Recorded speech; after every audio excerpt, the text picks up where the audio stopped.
and I'm here with the dancer, the choreographer, the creative director, the producer, the DJ, the mixer, the motivator, the light feet innovator, the smooth criminal, the realest, the trillest, and the illest, LD. Yeah, I mean, you can introduce yourself. Oh, Go well, ahead.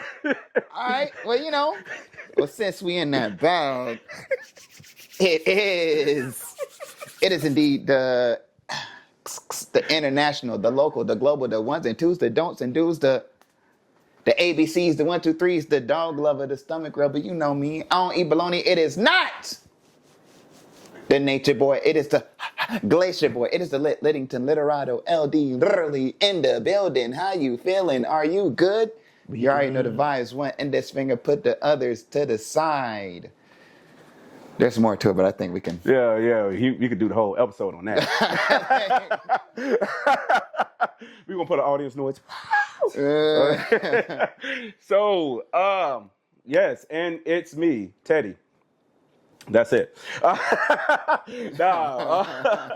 Welcome to another episode, and like we said, we're here to get real with the some of the humblest people we've ever met during this journey of dance. And I always would say working with LD has always been such an inspiring process, just because when I first moved here in Tampa back in 2014, I didn't know anybody, but then I saw him in the scene, and I was like, "Oh, this guy kind of cool." And then he brought his kids like years later. He brought two people who really stepped the studio up, and I was like, "Oh, this man crazy." And he got people under him that are crazy.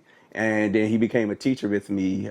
We shared a studio, and then did it at another studio, and just working together. I was like, when black men work together on the same page and actually are together and doing this stuff like healthy, Yes. it's some powerful stuff that we can make. It's magic that really can go great when two headstrong, creative, honestly, like black men who we're so stereotyped as selfish, stingy, sometimes power hungry.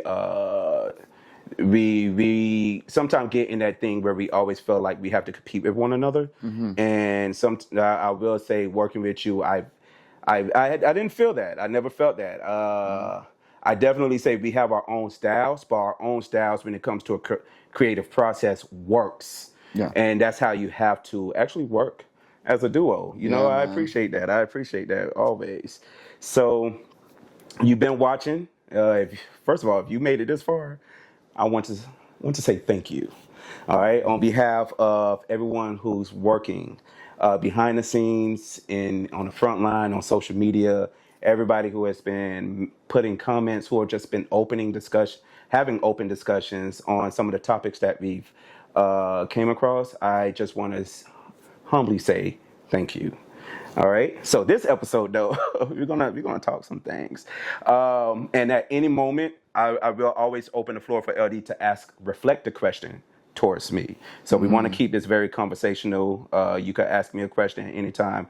I'll ask you a question, and yeah, we could just go from there. You ready? These talks always go crazy because we already had these off talks. camera too, bro. So for hours too, man. Yeah. Yeah.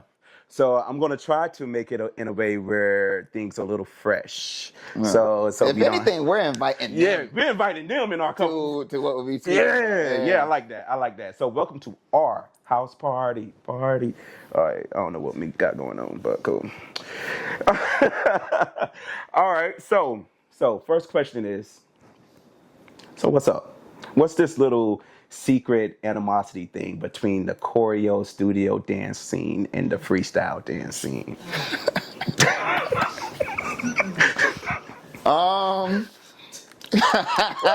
That's the thing about being in the middle, bro. It's I would say just a misunderstanding of both worlds, man. I would say some don't come around enough. Like the freestylers don't take enough classes that involves choreography. I mean, they'll probably step in one that goes over foundation and things, but not enough to where you have to pick up steps And they may feel away because they're so strong in the way they naturally move that them picking up someone else's steps is like, all right, I don't like the way that feels, and I'm just not going to do it. Same thing on the other side, where people who pick up choreography are so well at picking up what someone else is doing, when it's time for them to do their own thing, it's so foreign to them. They're like, I don't like the way it feels. It's uncomfortability for both sides. But that's why it's important for both sides to meet each other. Hence the reason why back then I threw an event called Buckwheat's Clubhouse, trying to merge both realms for both sides to get an understanding of each other. Thesis does the same thing. And it really all just comes down to a conversation. Nobody's speaking to the other people on the other side. You have to get an understanding from that side to understand this side. Yeah. On both sides. For me, at least, because I was originally a freestyle head. Mm-hmm. Had no intentions on teaching no choreo. Was always able to pick up choreo because of music videos we had, Michael Jackson, the movies and stuff we had. Those, that was our thing, and the cousins that I had, so. Right. I never had a problem with that realm, but I still had no intentions on teaching. Bro. Yeah. It's like, it's cool, but until you are actually around a core of people that have that understanding and why they enjoy it. It's refreshing, and I think under the roof we all enjoy the art of dance, bro. Yeah. So at the end of the day, I think once they get an understanding of both sides and try not to put their ego in the way, right? Then things will be. It's gonna be like that. This whole interview, I'm listening. Right. So, you gonna give the camera. So I think once the ego's out the way, things become a lot smoother, bro. Yeah. I also think that, I don't know why people feel like if they're on the studio side, they have an upper hand over freestylers. And if you're in the freestyle scene, you have an upper hand over the studio dancers. Because I've seen some looks both sides of the story. And I'm, of course, I've started off just street dancing, nothing but street dancing. And then I joined a team, got pulled into a team where I learned Chicago footwork as that was my cultured style of dancing. Was anything there, absorb that culture. And then I was like, I understand when I moved here, I understand when people saying preserving their style, like whatever they learn, they want to preserve it as best as possible and not have people just keep doing it and doing it wrong and then whatever the case. And that could sometimes happen in a studio where these dancers are learning cultural, and I won't say street dances, because, the city boy ain't no cultural type of dance. It's just the city boy. Have fun with it. The nene, have fun with it. But then you have things that are really, that have history. The reason why people move like this, the story behind them. And then when you see people are like either appropriating it or just doing it because it's a trend, you want to just stop them and like, stop. Just don't. But then, when I'm in a studio and you see somebody who was just a main freestyler trying to catch choreo, and then they stop, you kind of want to say, keep going. Yeah. But then it's kind of like, it's really conflicting energy sometimes. But I agree fully, like, if we could be in one space to just help navigate that, or just a healthy environment where people don't have to feel intimidated by being one or the other. Like you said, you had your program, the Buckwheat House, there's Thesis, there's other people spreading events that are mixing the cultures, mixing the communities together. And it's really becoming like a thing. Like, I'm glad, I'm proud of the community. I just don't want it to become a trend of, let me host this event for the sake of doing this, because then you're losing the whole purpose. You're doing it for the sake of trying to do an event versus the meshing the community part together. So will you ever bring a Buck House? The Buckwheat House? You ever bring that back? No. No, Listen. I like where it left off. I like the trilogy, you know, just like how some people is like, oh man, they shouldn't make another Friday. Of course, bro, you should not. Some No. things are just left where it is. What did Batman say? Live long enough to become the villain, or die a hero, or live long enough to become the villain. Yeah, I feel that. I feel that. Yeah, man. And then, you know, are you seeing what they're saying about the Carter Six? Dust. Like, yo, and actually, let's actually talk about that, because a lot of artists have been trying to, let's say, the Carter Six. I give my opinion about it. I actually thought it was okay, but I'm such an open-minded type of person that I'm like, okay, this is okay. He's experimenting. He's experimenting about the music. I can't say this is bad. Like, who are you comparing it to? Because, like, who are you comparing it to? If you're talking about his past music, of course, that's with any old school artist that is trying to make it in here, because what I will say is today's people don't have the attention span for older artists to make a comeback. They really don't. They want to move to the next thing and keep going. And that actually segues into choreographers and teachers. Okay. When do you think they come to an age or come to a point in their life where they're like, oh, I think I'm washed up, or I think I'm just not it no more when it comes to the teaching scene or the choreography scene? Even freestyle leaders, do you think they feel like they're just washed up because the kids don't have the attention span to actually learn anymore? They just want to catch these steps or just learn, oh, is that how you do the tone? Okay, bet. And then they moved on with their life. And then they don't need somebody teaching them history. They just want to learn to move and move on. Do you think a lot of those OGs who are trying to be innovators, they feel like their purpose is it's not here anymore? No, because we still got people in the freestyle community like Buddha Stretch and Link, who was like hip hop dancers way back in like Michael Jackson Remember the Time video, still within the freestyle community today, judging and teaching classes, giving history and knowledge, because that you can never lose that. Yeah. You know, and I think the wisdom part of dance is one of the most important key traits, because you can have the moves, you can pick up the move. Yeah. Go teach a class, one of the students just so happened to ask, what's that move called? Then they're looking at you. And you looking at them like, Google it or something. Like, yeah, I've actually seen that. Off. So now it's off. Knowledge is key, bro. You have to know what you're doing. So you have to speak to the OGs. Me personally, I do. I'm never too old to think I can't take a class, to think that, oh no, I'm a teacher now, I'm an OG.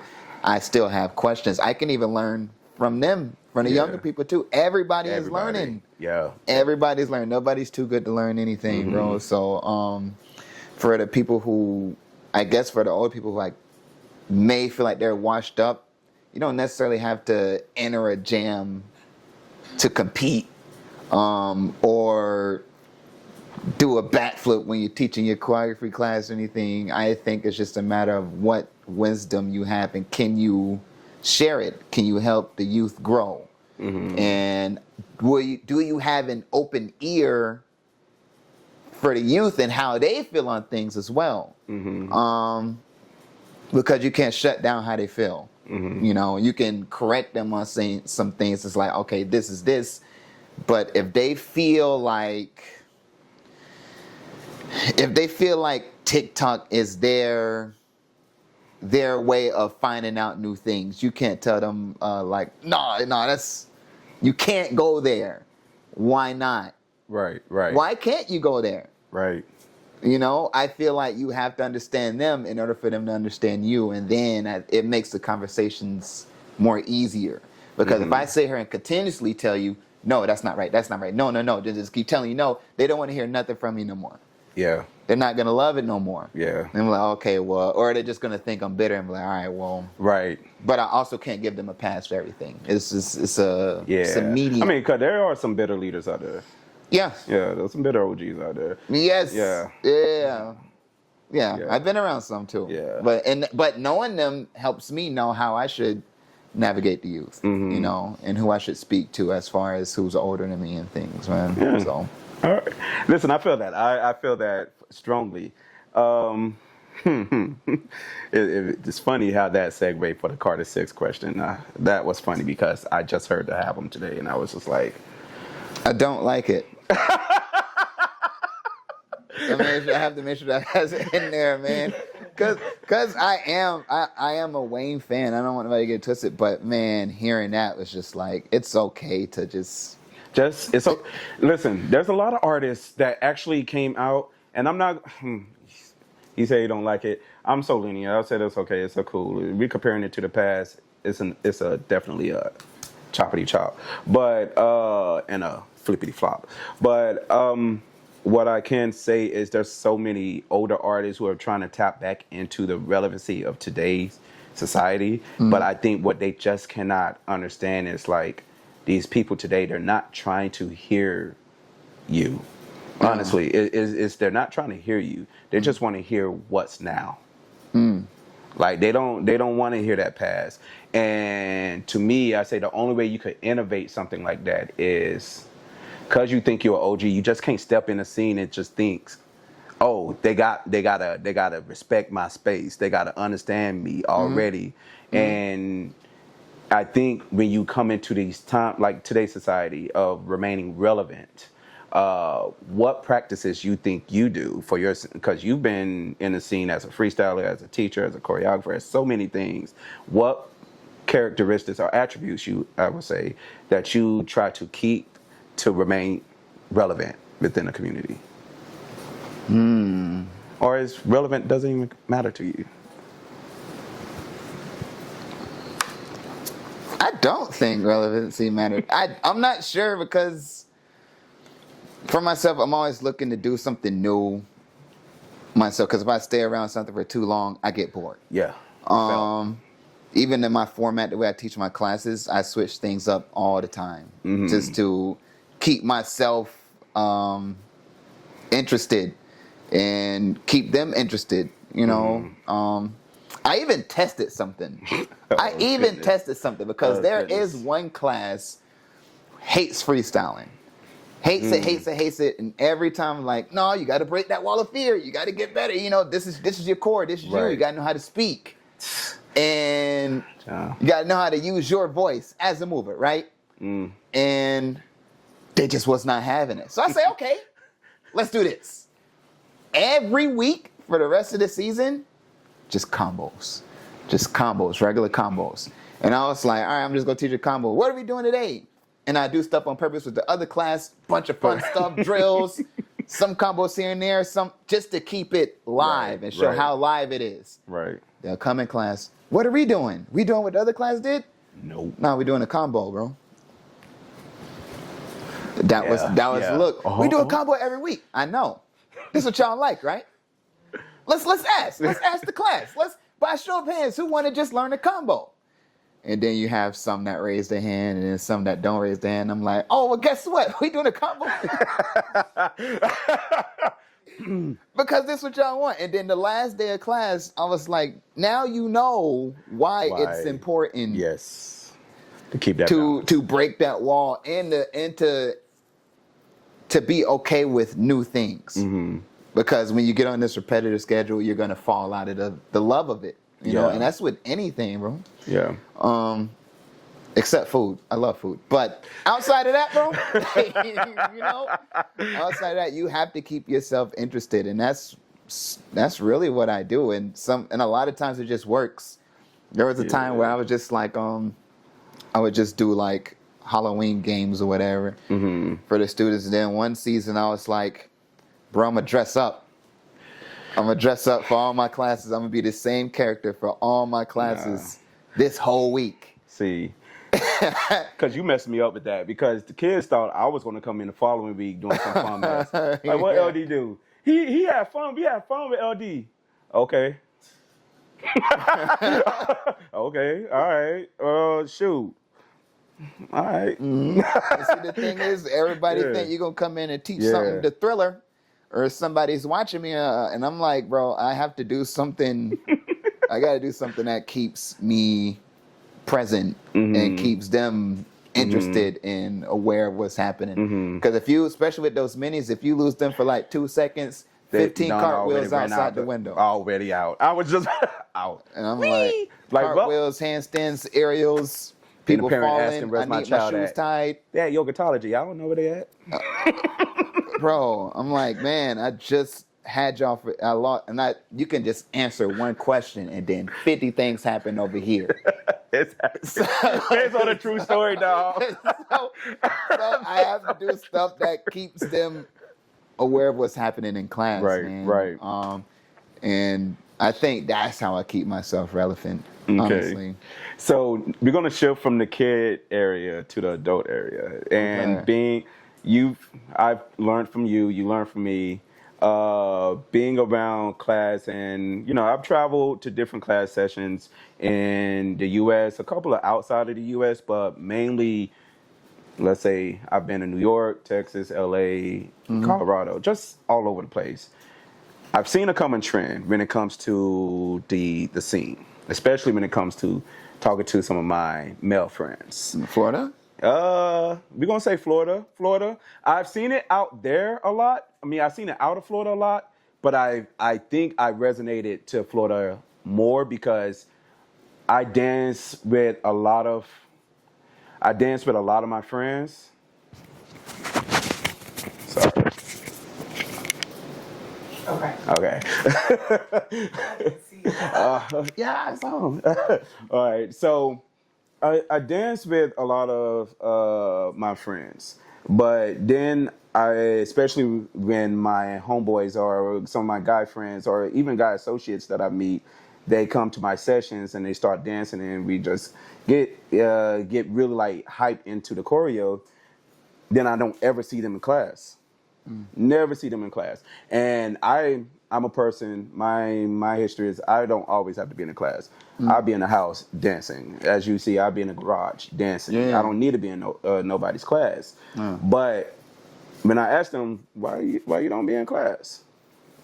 Yeah, a lot of them say, because it doesn't cater to me.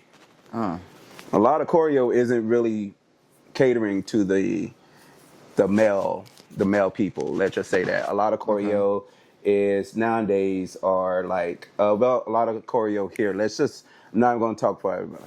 Let's come here in Tampa. A lot of choreo is kind of more so fit for the women audience.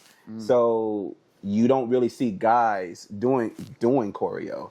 And then when it comes to the guy freestylers too, they're like, I ain't doing none of that. Nah. Until they see somebody who is really rocking, and it's kind of like Thesis. All those girl teachers, they all came in here rocking, and the boys was like, yeah, I want a piece of that. Like, I want some of that. Yeah. So what do you think we can do? And what do you think? I'm not going to put my opinion into this. What do you think we can do to attract more of the males to get into that scene, that it is okay to get back into the choreo scene? I mean, y'all used to do it when you're younger, of course, but I know that with time and the fluidity of just dance in general, it has gotten to a space where we could dance any type of way, any type of form, and be okay with it. But there's still a point where it's like you still want to ultimately get that type of target audience too. Like, I want to dance for Chris Brown, but you're not giving me Chris Brown type of choreo. So now I have to go find that Chris Brown type of choreo. Or man, I want to do that cool. I want to do what? Let me give an example. Who can I spit out real fast? I could probably spit out Marley, because Marley is, a lot of her choreo is like now hip hop based, very foundational based, bouncy grooves and stuff. And then when you see it, it's like, yeah, I want some more of that. So now I have to travel to get that. I'm not getting that here. So what do you think this community lacks when it comes to gaining the male audience, more of the male audience when it comes to that type of choreography? It's too many hill classes.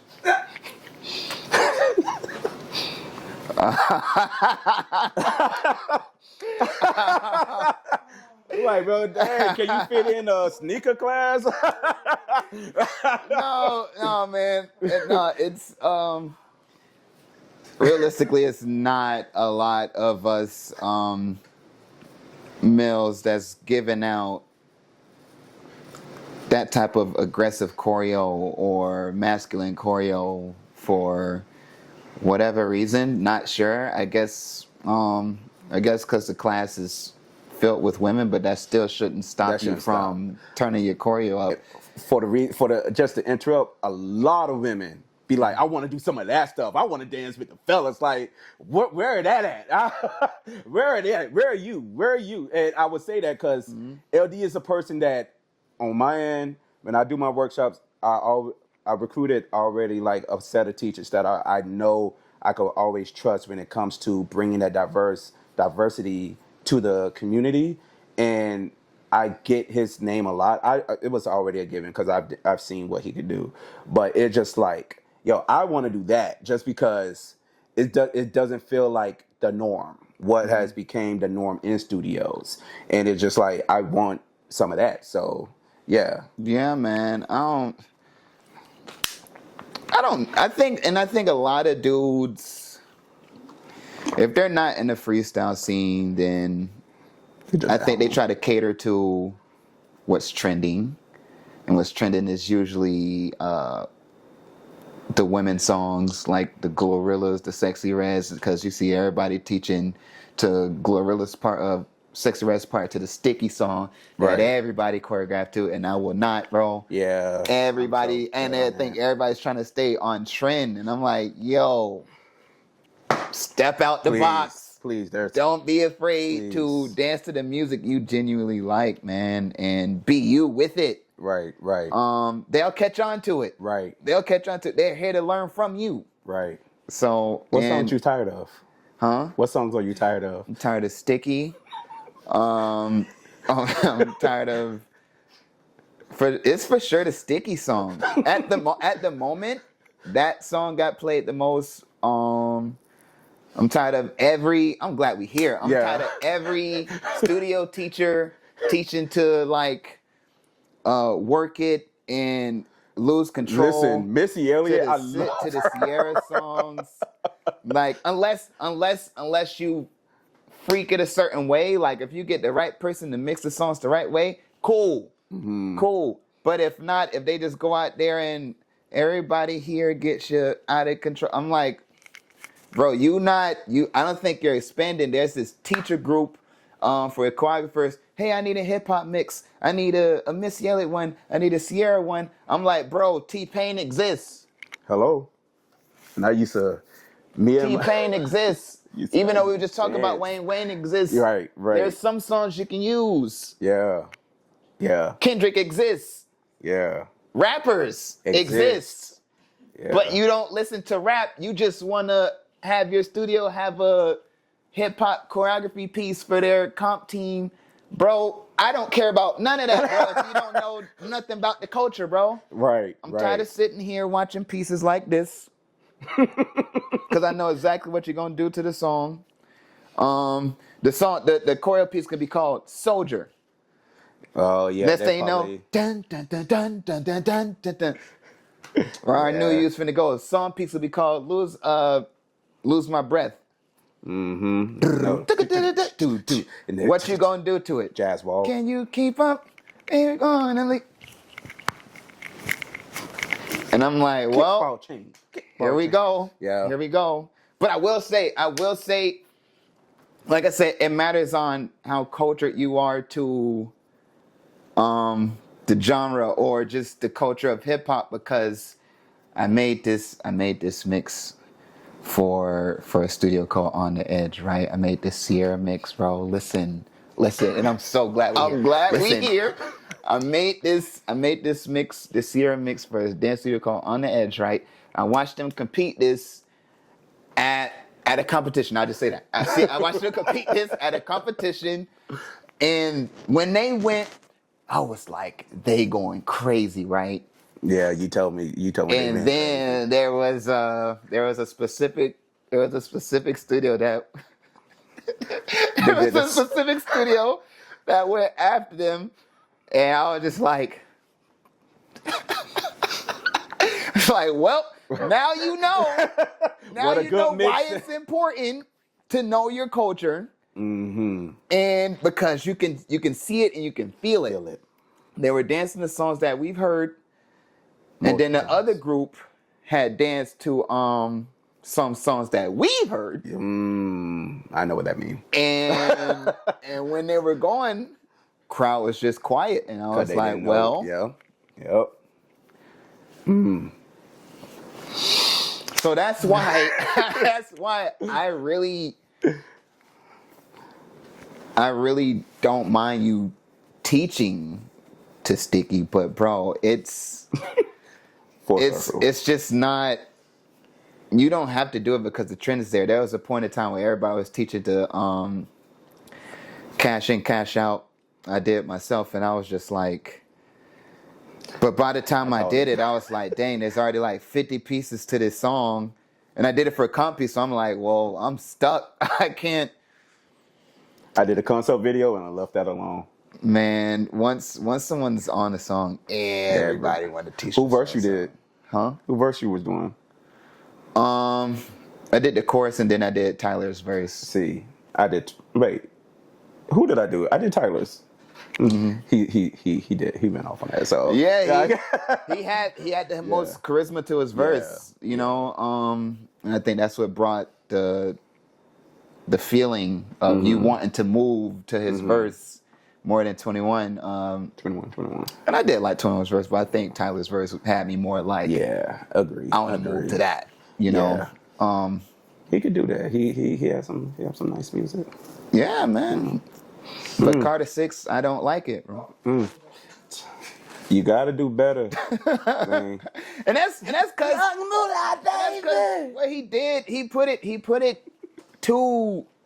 on that line. I think that's where I have a problem with it. If he if he would have named the album something else, cool. I was just talking about that too. It doesn't sound like going back to this. It doesn't sound like he was trying to do something different, but just put the label of Carter because people know that the Carter was always smoke. Like it was always fire.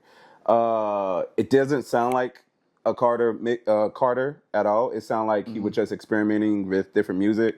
They say, I don't know. I just heard it and I was like, okay. The rock and roll, the singing, we get it, Lil Wayne. We want you to spit. Like, we wanted you to spit. That's all we know you for. Like, now, what we can't take that away from that album is full of bars. It's full of bars, but I think it's missing substance. That. Missing substance, bro. We just grown like now, a choreographer, you can be full of moves, but if you ain't got no substance, you just a class full of dance moves. It's just like, all right, I just learned to dance. Thanks for you. Question for you. What's up? Did you ever teach to a song that you hated to? That you hated the song, but you had to teach to the song? Somebody's giggling. Okay. Now, all right, since we're just being honest here, yes. What song was it? All right, dang, you wasn't supposed to ask that because now I got to be honest. It was Lizzo Boys. Oh. And I'm over here like, what? Now the thing is, you give me a song, I'm gonna spit fire to it. I'm not gonna like it. Just know I'm not gonna like it. So my heart may be over here, but we here for a mission, and whatever that mission may be, I don't know what the mission is, but be here. And when I was choreographing to it, tell me how cringy that song was. And Lizzo she makes good music, but it was like I did not want to be this happy dancer. I wanted to go give me that nitty gritty type of thing, and I'm over here like like I'm dancing to some Mega Train or Happy song, like we supposed to be all jolly at the end of it.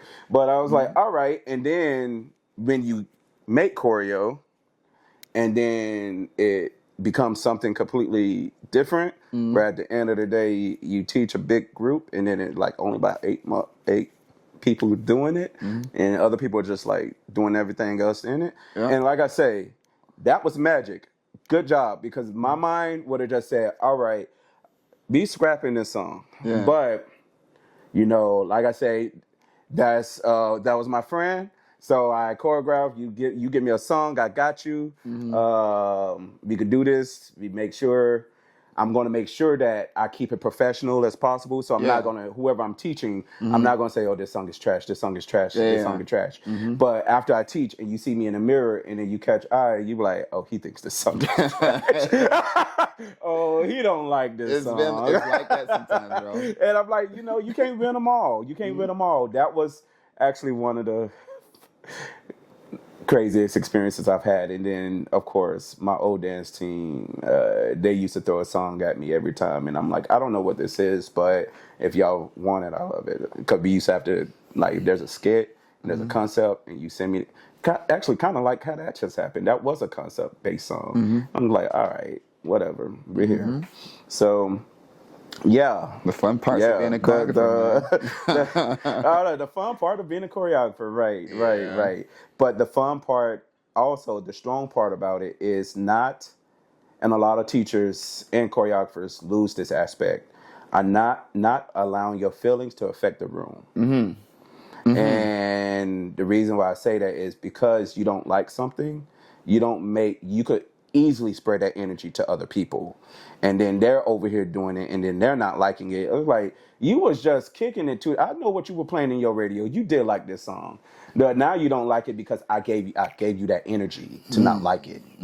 And that gave me a perspective of like just being an effective leader, because the people under you are going to move just like you, whether you like it or not. So I think I have one more question for you, and then we're going to play a really, really fun game. Game. What made you say LD is my brand? Or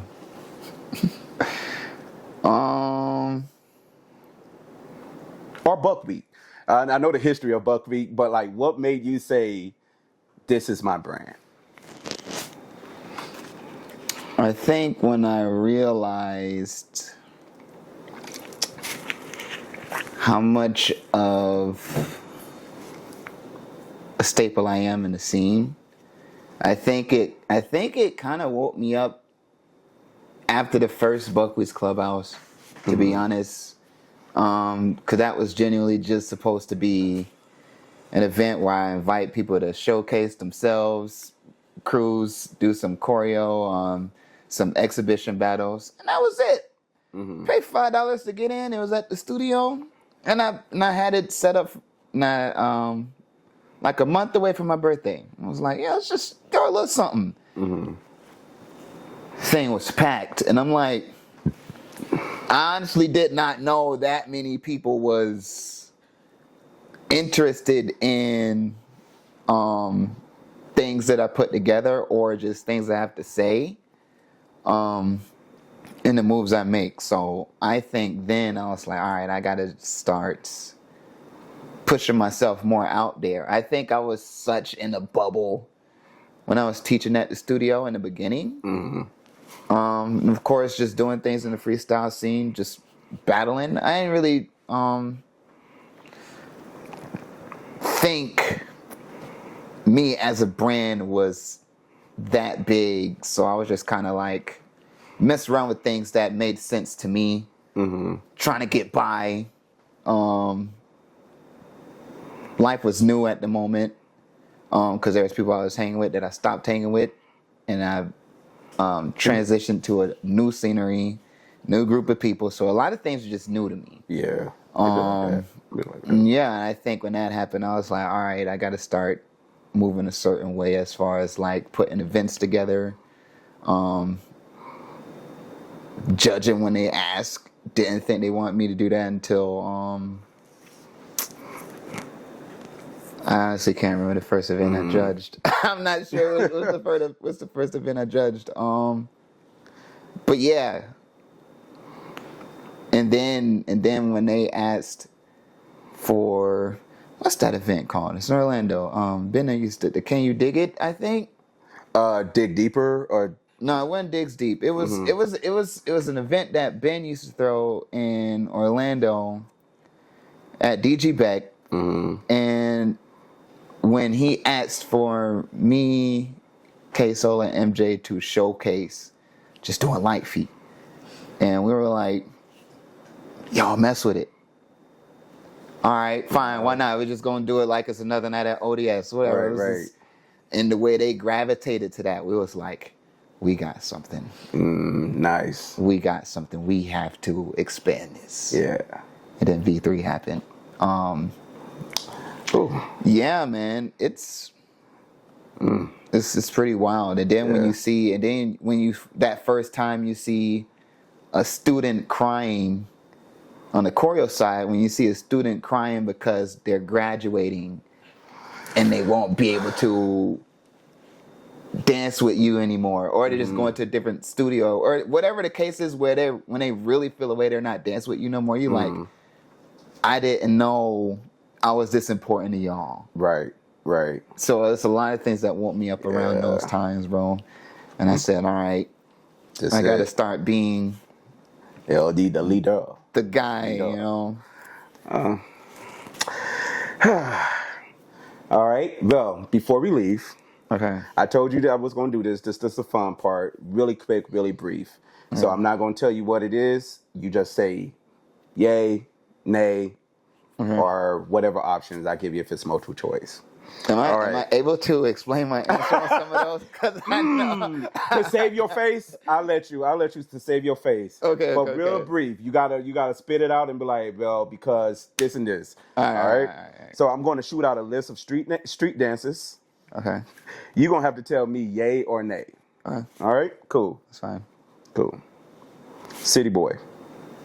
I don't know who that is. City Boy, dude, City Boy. Oh, the Tampa? City Boy, the Tampa. That's his name? Yeah, City Boy video. Whoa, I thought that was the song name. Tom G is the artist, but yeah. The dancer is the City Boy. Get City Boy. Oh, the name of the City dance. Boy video. Okay. Boy, Oh, my fault. I thought you were talking about dancers. Oh, no. Okay. Oh, that's where I got messy. lost. No, we're not going that crazy. I was like, we're doing dances, street dances. We ain't gonna talk about dances. Okay, my fault. My fault. I'm like, I didn't know as a person. I'm so sorry. Yay. All right, cool. Sure. Crumping. Yay. Stanky leg. Nay. Tutting. Yay. Dougie. Yay. New Jack Swing. Yay. Wu-Tang. Yay. Whooping. Woo. Yay. Yeah. Bucking. Yay. Okay. Clogging. Nay. Voguing. Yay. They ain't finna fight me. Right. No problem over there, man. No problems. Whoop Rico. Yay. Yeah. Turfing. Yay. Yeah. All right. I don't know if you know this. Drilling. Florida drilling. Like. Yay. It's culture. Right. Yeah, it's culture. Riding out. Yay. Twerking. Nay. Okay. For me, nay. I don't. Hella nay for me too. I understand. Like the riding out, cool, because there's choreo behind that. But the twerking aspect, like, all right, cool.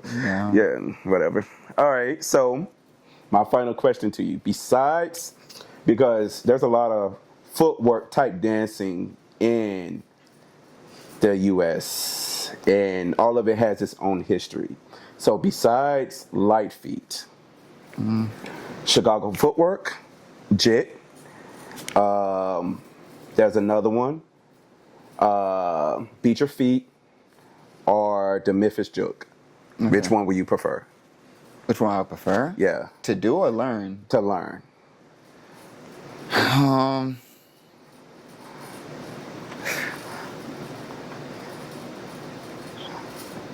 Chicago footwork. Even though even though I know we got some rivals over there, but I still enjoy the way they move, and I think that's why we are rivals. Yeah, you know? I really enjoy that movement over there. Yeah, and sometimes I get thrown off in jams when I get Chicago footwork songs from my prelim or something, I'd be like, oh man, what do you? Because it's so. And I'm like, whoa. Yeah. So, but yeah, it's always looked fun to me, especially because I think the first time I seen it was even though we're just talking about the song, the Lewis Control video, when it was doing it in the dirt. Yeah. That was hard. Hard. When they do it to certain songs, I'm like, that looks so crazy in a good way. It looks in a good crazy. way. Yeah. Yeah. It's been introduced in a lot of, if you know, like a lot of music artists from Chicago, Kanye West has did it in Workout Plan, Missy Elliott, of course, Lose Control. She's not a Chicago artist, but she did. She always put respect onto the dancers and their cultural styles. And if you probably like Light Feet back in the day, it was in these music videos way before like you probably got introduced to it in your community, except for where they're based from, or if they had like little crews in other cities innovating or advocating for it.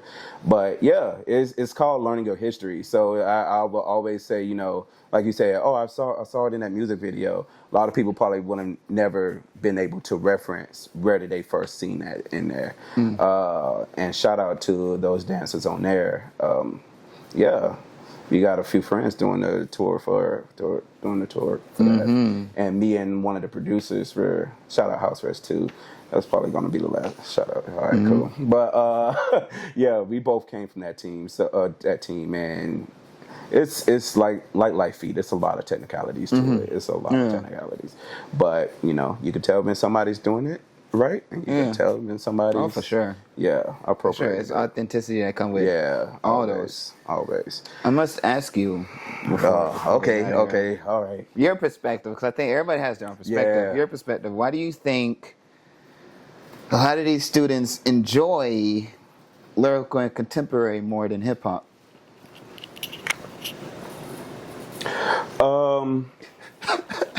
They are more, even though. No. Let me just answer the question because I could sidetrack it. Why do kids like contemporary more than hip hop? Even though them teachers are way meaner than the hip hop teachers. Those teachers, I'm like, you yelling at these people like that? All right, but also sometimes these studios think hip hop mean babysitting. So it's definitely not that. I'm not looking after your child. I'm teaching your child, and if they don't want to learn, they could go outside. But I think people are like the kids like contemporary because Remember, this your show, man. this is it's such an intriguing question. In my perspective, I think because they feel like they're not doing it wrong. They feel like they can't do it wrong. Yeah, and hip hop, yes, you can do it wrong, even though it's more expressive and it's more filled and it's very, very free verse. There is still structure behind that. Yeah. And even though contemporary does, I think when it comes to a kid mindset, it's easy to just for them and fall down and be like, and they do it to rap music and we be like, nah. that ain't it. Yeah. All right. Cause like I said, them teachers, they gonna make sure you learn that contemporary. If we were to act like how some of them teachers act, we probably get sidechecked, which is so funny because y'all want us to teach hip hop, but when we really get down and teach hip hop, talk, man. like, all right, make sure they dance and do counts. No, they need to sit down and let's talk. Let's talk. Like, we had to teach whole class, bounce. We gonna bounce for the whole class. Yeah. Oh, y'all don't like it? Cool. But just like you had to know what a first position is, what this is, you're gonna learn exactly, if you really wanna be a hip hop dancer, you're gonna learn exactly what this is, regardless of what the case is. But when it comes to contemporary, the music is slower to them. I don't know. I don't know what it is. Y'all want to play with Nicki Minaj, all that tracks because it's fun. But when it gets down to actually dancing to it, you feel like you can't relate to it or you don't know what's going on. Oh, we don't listen to rap in our home. So, okay, what is this class supposed to do for you? Because you're going to listen to that music. Yeah. So what is this class? What are you going to get out of this class? And I think that's the thing. They don't really want to be in hip hop. Yeah.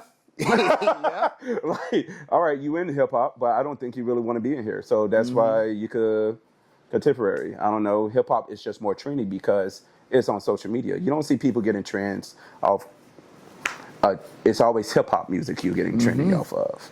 Yeah, Let's just man. say somebody, you got to have that technique for ballet to get that go viral. You got to be really good at the other stuff. You can't be. You got to be mediocre and get great in hip hop. Coming from a bunch of people who can't even differentiate a contemporary and a lyrical class. Listen, difference. They can't differentiate those. You got some studios that can't differentiate a hip hop and jazz piece.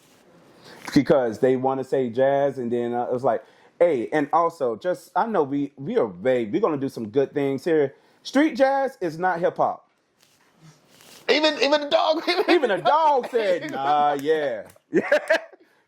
Street jazz, and y'all have made street jazz into hip hop to pop music. It's like, all right, so no turns, no technique anymore. Contemporary lyrical. So one has more structure than the other. Hip hop, improv, freestyle. Because improv, we allow you to do whatever. But if we're going to say freestyle, then we really want to probably see something come out of you. Some type of storytelling there. Yeah. I also feel like a lot of those, and don't get it twisted, I love a fire contemporary piece. You and I both, we love a fire contemporary we could piece. sit there and cry over it. For sure. This is beautiful. It is a lot of them that just be off beat. And a lot of them Like crazy beat, off beat, bro. Like you let them do their own thing because they want improv the hip hop area. Nah. I'm like, all right, well, improv to one of the songs you like. I play some one of the songs they like. Play some Billie Eilish. Off beat. Off. I'm like, bro, it's a beat here too. Yeah, it's And music. you off. And you off. How this your favorite? And you. How you off beat and no music playing? My bad, John. All right, John. Yeah, like I said, we invited y'all to. These are our conversations. We tell you we're going to invite y'all to our house party. And we would love to hear your thoughts on this in the comments. If you feel like we said something that was out of pocket, let us know. Call us out. We love to talk. We love to have those type of conversations. Sure. It's not a debate. It's healthy conversation. And I will always say I'm thankful for this guy. LD, you are not only just a staple, you are a landmark within this community. So just remember that. You just continue doing that within your crew, within the studios, within all the other lives you touch. I want to see you in a more adult space. Of course, we love that. Of course, workshop coming soon again. Be back for year 3. So we're doing this, and I will always say thank you. Thank you just for being you. All right. Likewise, man. Likewise. I don't have. Actually, I don't. Yeah, I don't have no other male peers, outside of like Limbert, Chris. I don't have any other Cam when he's here. I don't have any other male choreographers that I can call a peer that I can actually have full conversations with. So a lot of them that I might just walk right past and don't even know they teach. I know there's more in Orlando, but I'm not up in Orlando, so I don't know their scene like that. But and we just gotta make Tampa healthy again. We gotta make Tampa a healthy space to just do that stuff, because Tampa, when I moved here, was crazy, and I think that was also not even its peak. The peak was even before I moved here. So let's do it. We have some great talent here. We have some great teachers. We have you. We have Dreamer. We have myself. We have Sky. We have various studios in the Tampa area. Always look out for your classes. That's what social media are for. Know what space you want to get into. Know what space is comfortable for you. But also don't be afraid to step outside of that comfort zone so you can understand who you are and where your limits are, and then go beyond that. I know we're humble, but once again, we're very loud people. So I appreciate you for stopping by another episode of Humbly Loud. Peace. Humbly Loud.